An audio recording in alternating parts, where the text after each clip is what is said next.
Okay, so now we're going to be talking about political parties. Don't mind these little things, I'll come to them a little bit later, but I just wanted to go ahead and put them up there now instead of trying to do it while I was lecturing. So I want to start off talking about political parties. First, the constitutional origins of political parties. Where they come from in the Constitution. If you look on your notes, it says political parties are referred to in Article what of the Constitution? So I'm asking you, where are they mentioned in the Constitution? Well, as it turns out, the answer is they aren't. Even though political parties run a whole bunch of things in our political system, the reality is they're not mentioned in the Constitution. As a matter of fact, you can make a pretty good argument that the framers didn't like political parties, thought political parties were a bad thing. And why? Because they thought that if people belonged to political parties, they'd be more interested in making sure that their political party succeeded than they would be in making sure that the nation succeeded. They referred to political parties as factions. Sometimes people think that the framers were talking about interest groups as factions, but I would suggest to you that they also meant political parties. So with that, just keep that in mind. Political parties, are not mentioned anywhere in the Constitution, even though they play a really important role in our political system. Now, what's the primary objective of political parties? What's the main thing that they want to do? Well, the main thing is win.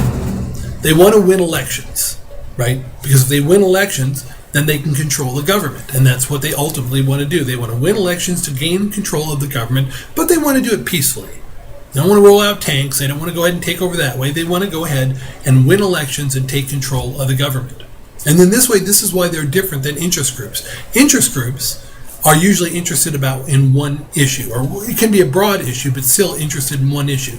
The National Rifle Association is primarily interested in gun rights and gun safety, right? They're not interested in the environment.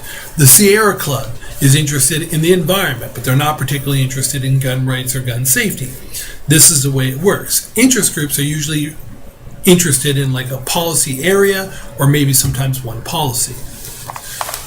Parties want to win elections. Parties want to win elections for the purpose of going ahead and taking control of the government.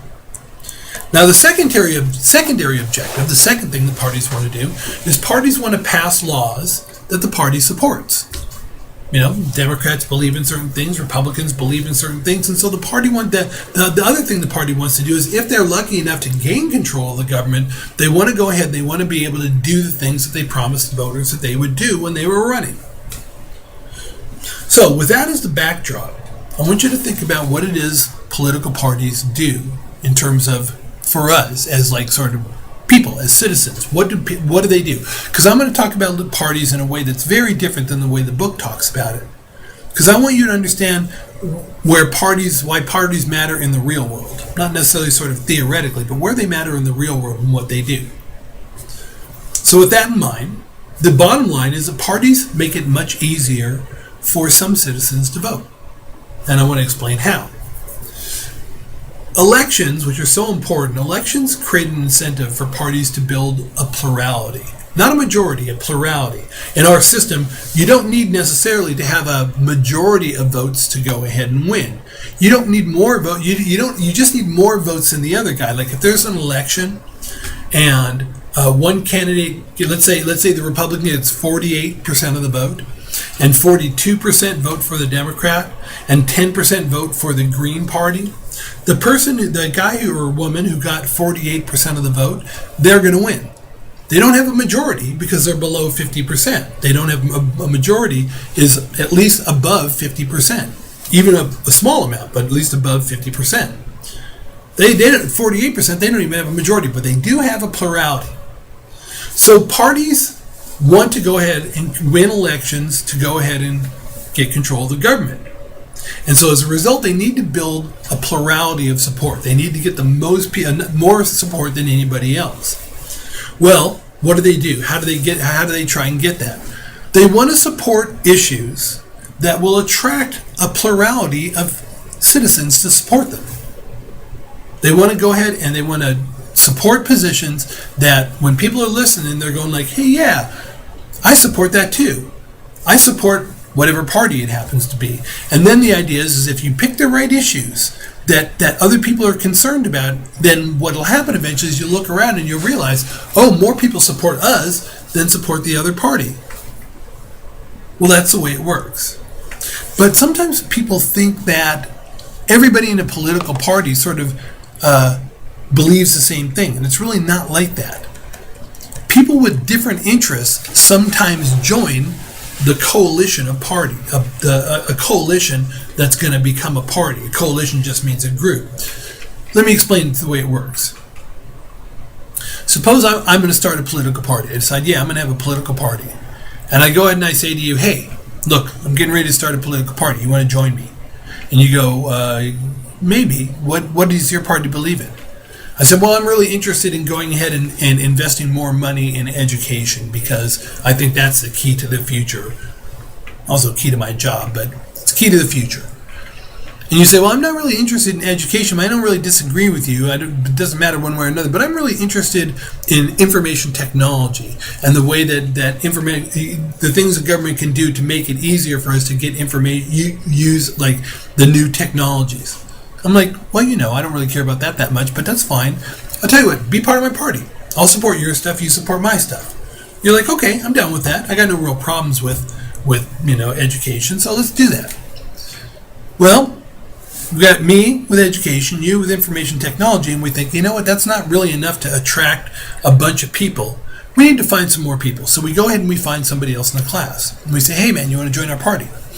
And this other person goes ahead and they say, well, yeah, what are you guys interested in? I say, well, I'm interested in education. You're interested in information technology. Why? What are you interested in? And they say, I know, I'm really interested in the environment. We're like, okay, cool. We're totally, I don't really care that much about it, but that's fine. Look, join our party. I'll support your stuff. You support our stuff, and boom, you'll be on board. If they say, yeah, that's fine, now we've got a little bit bigger group, and we've got a few more policies that other people will support that may attract a majority.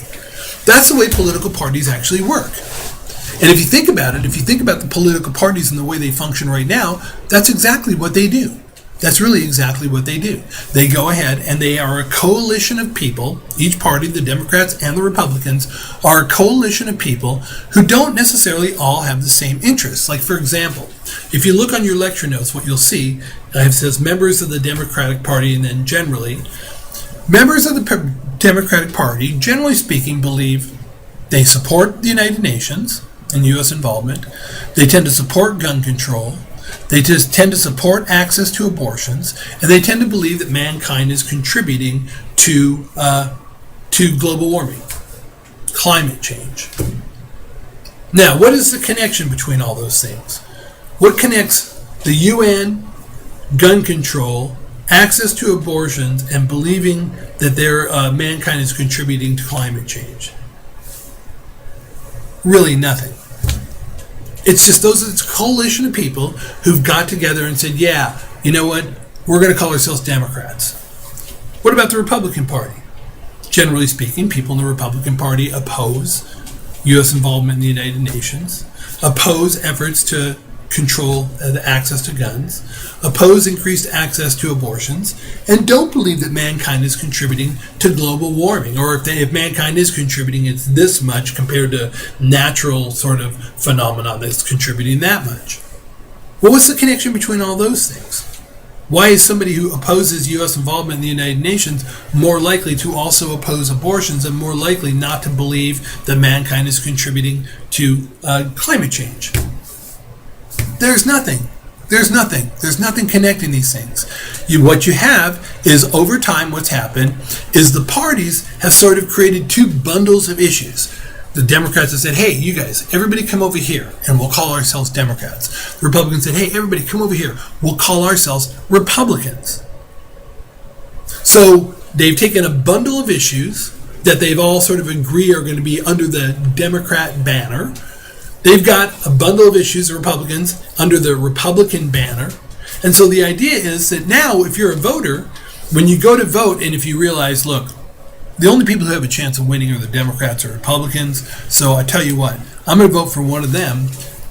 Now it's easy to vote because they've gone ahead and they've created two bundles. And you look at what the Democrats stand for, and you look at what the Republicans stand for, and you ask yourself, which one do I support the most? And if there's one or the other that you really like more, you say, oh, okay, I guess I'm a Democrat, or I guess I'm a Republican. It makes it much easier to vote. And as time goes on, if you join a political party, or if you become a member, or consider yourself to be a member of the political party, it winds up being that you don't have to do a whole hell of a lot of research when it comes time to go ahead and vote. Like, I'm a political scientist and I'm really into politics, but I don't do very much research on the candidates that I vote for. I vote based on my political party. The party label itself is like an information shortcut. It tells me who I should vote for, even if I don't have to do any, even though I haven't done any research, because I've already done the most important research. Which party do I belong to? Well, so let me explain what I mean. On the lecture notes, it says party labels as information shortcuts. Well, what does that mean? In a world without party labels, that's that column, voting would be very, very difficult. Without party labels, voting requires time and energy. If you're voting in a world without party labels, you have what's called a multiple set of binary choices. See that first one? We're going to assume that this is a ballot. I'm getting ready to vote. And that's who I'm supporting for president, senator, House of Representatives, state senator, state assemblyman, and governor. In a world without party labels, what would I do? If I wanted to go ahead and get ready to vote, and there were no such thing as party labels, there's just, hey, there's two guys. See, they're the same color there, black on black. There's two guys running against one another, but they have no labels on them, so I got to figure out what I'm going to do. So what do? I research everything I can find out about this person. Oh, okay. Then I research everything I can find about that person. Decide, who do I like the most? And I pick one and I vote for them. Now, I've done a bunch of research. Spend an hour doing this. Now it's time to vote for these people. Did any of the work that I do up there, did any of the research that I did up there, is that going to help me at all make this decision? Well, no, because we're in a world without party labels, so I don't know the connection between these people and these people, or these people and these people. I have no idea. So I go ahead and I do a whole bunch of research, and I research these two people here. Spend an hour on each one, go ahead, and this time I decide I like this person the most. Now I've put in 2 hours. Now it's time to vote for this people. Let's say this is members of the House of Representatives. Has any of the research that I've done up here helped me make that decision? Well, no, because these people aren't connected to these people, and they're not connected to these people. But what about in a world where there are party labels? How difficult is it to vote? Well, let's say I've gone ahead over here. You can see these are the same things. These are the people running for office. So this is a ballot and this is a ballot. We're in the general election now. And I've got to decide if I'm voting for one or the other. These are the Republicans. These are the Democrats.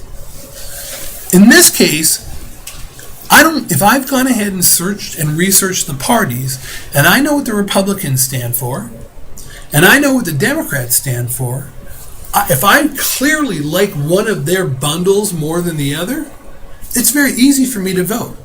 If I like the Republican bundle, I walk in, I look at the ballot, go, oh, that's easy. Bing, bing, bing, bing, bing, bing. And I vote. I'm done. Parties make it really easy to vote, because all you have to do is look for the candidate who belongs to your party and vote. You don't have to do a whole bunch of research, as long as you think, yeah, that's a good, if you're a Republican, as long as you're pretty sure that they all believe more or less the same thing in your bundle and not the other bundle, you're good to go. Doesn't require a lot of information. That's how political parties make it easier for us to vote. Now, some people say, hey man, that's kind of being a slacker. Yeah, maybe so. But let's suppose I'm a Republican and I go ahead and it's time to vote for president. We're going to assume these are the two presidential candidates. And I say, well, you know what? Time to vote for president. And I don't want to be a slacker. I feel bad. Tell my students, yeah, I'm a slacker, the whole thing. I think what I'm going to do is I'm going to research these two candidates. Now, again, I've already looked at the two bundles and I'm a Republican. So I go ahead and I say, but I'm going to keep an open mind. I go ahead and I do a whole bunch of research on the Republican candidate, the Democratic candidate. After I do that research, who am I going to vote for? the odds are I'm going to wind up voting for the Republican, right? Then I go ahead and I say, okay, now I got to decide who I'm voting for senator. I'm going to research them. I'm going to keep an open mind. And I spend an hour doing research. And the final analysis, who am I going to vote for? I'm going to vote for the Republican. I can keep going through that process and pretend I'm being open-minded and do all that research, but the reality is most of the time I'm going to come to the same conclusion. Maybe every once in a while I'm going to find one Democrat that I'm going to vote for over a Republican. Maybe, but not very often. It's much easier for me to just go bink and vote for all of them. That's how parties make it easier for us to vote.